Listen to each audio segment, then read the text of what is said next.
Hello friend, good evening. स्वागत आहे तुमचं माझ्या या न्यू ब्लॉगमध्ये. तर कशा आहात? मस्त आणि मजेत असता. मी बघा मस्त मजेत नाही, कसं तोंड झाले. मला तर लई थंडी वाजून येईल मरणाची. लई म्हणजे लई थंडी वाजत आहे. आणि आता सुट्टी झाली, पेशंट पण घरी आले. झोपले बघा, लय तिथं झोपच नाही 3-4 दिवस झालं. तर झोप नसल्यामुळं आता झोपले, पण मलाच दुखणं आलंय. काय की दवाखान्यात राहिलं का पेशंटपाशी त्या सोबतच्याच माणसाला दुखणं येते. आमचं पेशंट घरामध्ये झोपलंय. आता तुम्हाला दाखवते. आणि इकडं काय काय नवीन घडलंय, घडामोडी झाल्यात ते पण दाखवते.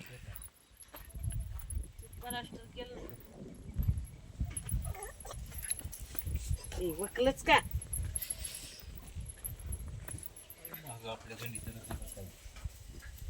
काय झालं? काय झालंय म्हशीला? हा, आता बसविलंय की वाट.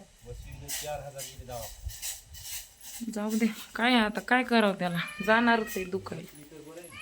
हा, विचार नाही करायचा एवढा. इकडं बघा, काय उपीट.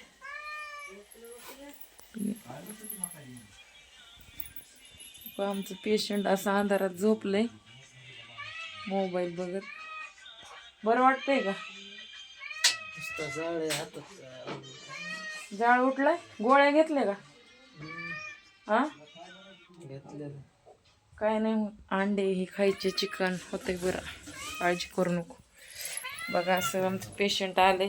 हे का ह्यांचं घरी आले की म्याव म्याव चालू झाले. बाबा आधी आम्हाला जिथे टेन्शन आहे मरणाचं, तुझं काय आहे अजून? निघ काय तर काय सांगू तुम्हाला. आता सगळं सांगायचंच आहे. आधी दाखव म्हणलं. इथं आईन ती बसलेत अस्वस्थ होऊन, कारण खूप मार लागलेला आहे. त्याच्यामुळं सगळे अस्वस्थच आहेत. आणि माझी तर तब्येत खराब झाली बघा. आता मी एक घरात म्हणजे करती आहे आणि माझ्याच तब्येतीला असा ही झालं बघा. माझी तब्येत कशी झाली, एवढीच मान झाली 2-3 दिवसामध्ये. कोणाला काही चांगलं वाटत नसते यार असं असणं म्हणजे. तर बघा, ही म्हैस आणली होती नवी, आणि विषय असा झाला आहे, खूप महागाची म्हैस आहे. आणि आजकाल म्हशीची किंमत लय आहे, तुम्हाला माहिती. ही 70-80 हजाराला म्हैस आणली बघा. आणि हो का, म्हैस विली या म्हणजे डिलिव्हरी झाली म्हशीची. म्हशीला हाल्या दिलाय म्हणजे पोरग आहे. ही पोरग कसं गोड पोरग आहे बघा. एवढं छान झालंय वासरू. आणि म्हशीचा काय होऊन बसलंय बघा ना. घरी कुणी नव्हतं, सगळे हॉस्पिटलमध्ये असताना म्हशीचं म्हणजे काय म्हणतात. आता ही जनावरं आहेत, मुख्य जनावरं. आता कोणी काय वेगळा अर्थ काढू नका. तर एवढी छान खाऊड गरीब म्हैस आहे.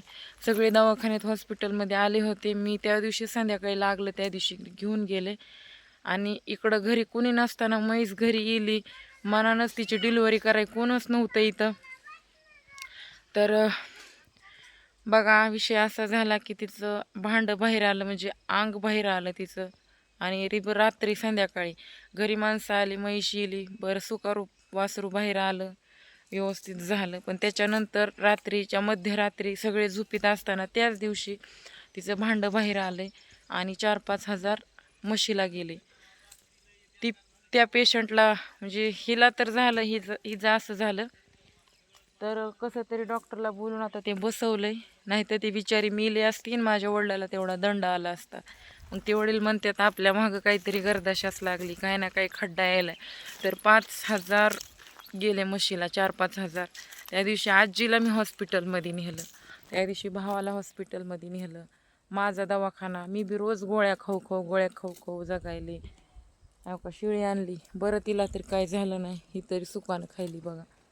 मुख्य जनावर आहे. त्या दिवशी एवढं मोठं वासरू मेलं, तुम्ही तर बघितलंय की केवढं वासरू मेलं. ते एवढं मरायसारखं नव्हतं, पण दुर्लक्ष केल्यामुळे मेलं. पण काय करणार. आणि असं घरात काही झालं की काय सुचत नाही. मला तर व्हिडिओ सध्या नाही काढू वाटला, काय सांगावं. म्हणलं आताच म्हणलं चला बस झोपीतून उठले, म्हणलं तुम्हाला शेअर करावं गोष्टी. सुट्टी झाली पण मार खूप असल्यामुळं त्याला खूप त्रास व्हायला आहे आणि जखमा नीट व्हायला टाईम लागणार आहे. अजून 10-15 दिवसांनी टाके तोडाय बोलवलं आहे. आत्ताच काय टाके तोडत नाही, त्याला काही कामधंदा करता येत नाही.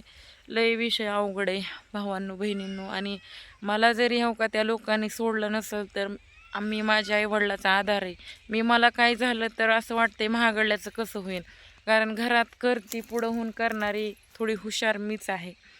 आणि त्याच्यामुळं मला लय वाईट वाटते. असं दुखणं आलं की मला करमत नाही. मी जर तंदुरुस्त राहिले तर मी सगळ्याला सांभाळू शकते, एवढी खात्री.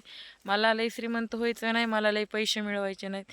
आणि जी बी काय मी उदरनिर्वाहासाठी करते ती माझ्या आईवडिलाला, मुलांना, सगळ्यांना धरून करते. मी असं निस्वार्थी प्रेम आहे माझं सगळ्यावरती. मी माझा मनाचा मोठेपणा सांगत नाही, पण मी माझं कुठंतरी एक तुम्हाला मत मांडायचा प्रयत्न करते. लई पण मला कसं तरी होईल, नुसते डोळे आणि डोकंच लागले दुखा. एक तर मला मानसिक आजाराचा प्रॉब्लेम आहे, त्यात दवाखान्यात टेन्शन, चिडचिडपणा, अस्वस्थ होणे, घबराट होणे, हे असे काही प्रकार मला होते.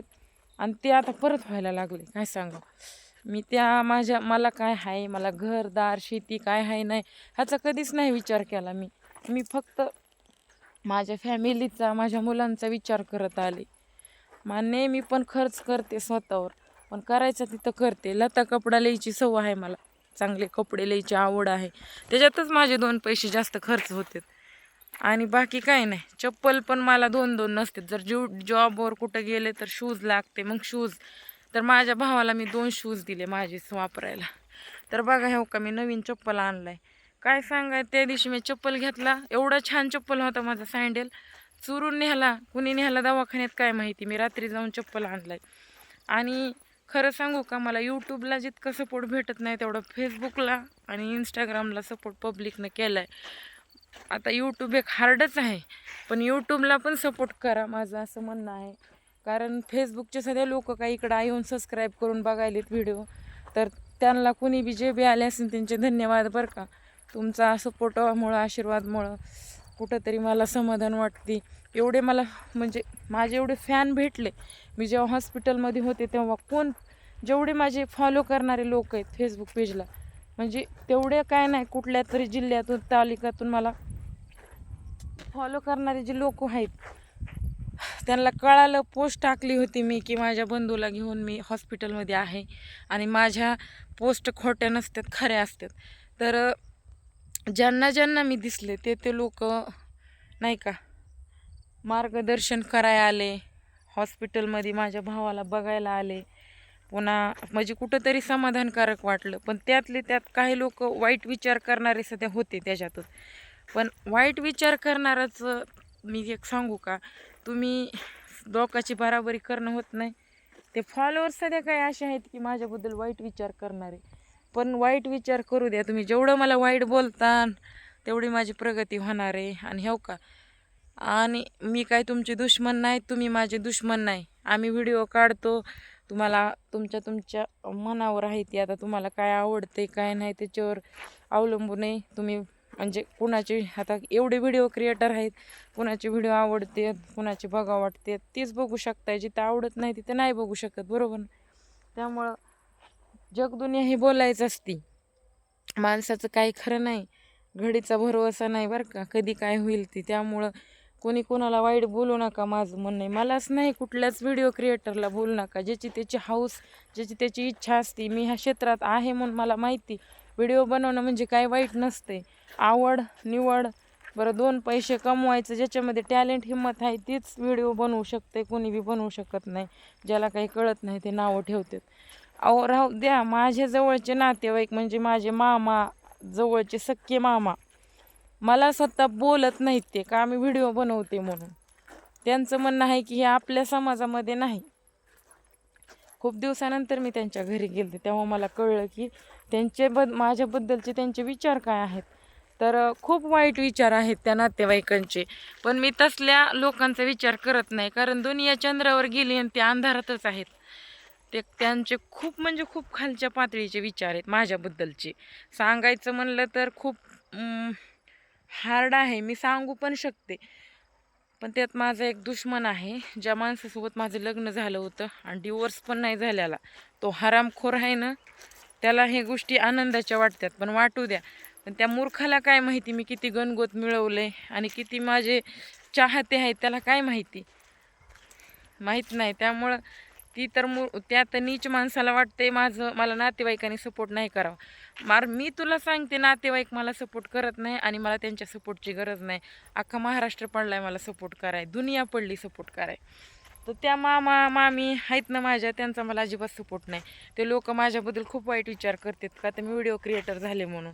त्यांना म्हणजे मला नावं ठेवायचं, खालच्या थराला जाऊन विचार करायचे, काय काय म्हणजे त्यांच्या घरात चर्चा असतात खूप काही. आपल्या समाजात हे चलत नाही, मी करते हे बरोबर नाही, हे चुकीचं करते मी, म्हणजे माझ्या आईबापाला सांगायचं तसंच, त्यांनी पण चिडावं माझ्यावर, हे ते करावं, हे बोलायचं माझं नाही. पण जे जे कालपासून आतापर्यंत घडले त्याच्यामुळे हे विषय काढायला लागले तुमच्यापाशी. तर नावं ठेवू द्या, माहीत नाही किती दिवस जगणार आहे मी सध्या. माझं सध्या आज काय उद्या काय होणार आहे, आज आहे तर उद्या नाही. त्यामुळे आहे तोपर्यंत आहे जिवंत सोशल मीडियावर. मी हाय नाही करणार, ज्या दिवशी संपल त्या दिवशी मी दिसणार नाही, एवढं सांगते मी. तर असो, आमचं भाऊ लागले, ॲक्सिडेंट झाला आहे. कसा झाला काय झाला हे नाही सांगायचं मला, पण झाला आहे. त्याला नीट म्हणजे ज्या जखमा आहेत त्याला टाके बिके घेऊन प्लास्टर करून घरी आणलं आहे. 4 दिवस ॲडमिट होतो आम्ही, सुखरूप आलं आहे घरी. ते म्हशीचा प्रॉब्लेम झाला आहे, सारं टेन्शनच आहे. माझी बी तब्येत खराब झाली. तर चला जाते मी, मला पण बोलू वाटत नाही. भेटूया नेक्स्ट व्हिडिओमध्ये. Bye bye. कोणाला काय विचार करायचे ते करू देत माझ्याबद्दल.